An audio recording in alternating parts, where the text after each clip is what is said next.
How to contact Uber customer service. Hi guys, welcome to our channel. Let's begin. In this video, I will guide you on how you can contact the Uber customer service. For this, open the Uber app on your device. Make sure to sign into your account. After you have been signed in and you're facing some issue with the Uber application, tap on the account option at the bottom right corner of your screen. From here, you want to tap on the help option. Now, you will find different topics. Tap on whichever topic it is that you're facing the issue in. Here you have different subcategories. Go ahead and select one.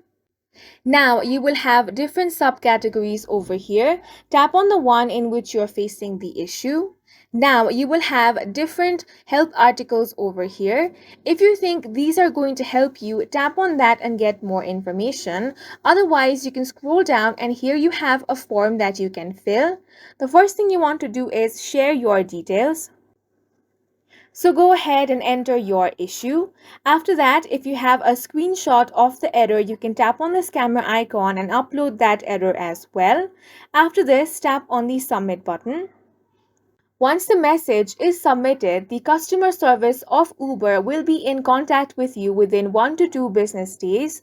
Then they will solve your issue, and this is how you can contact the Uber customer service. And that's it for this video. If you found it helpful, please make sure to hit the like button and subscribe for more videos like this.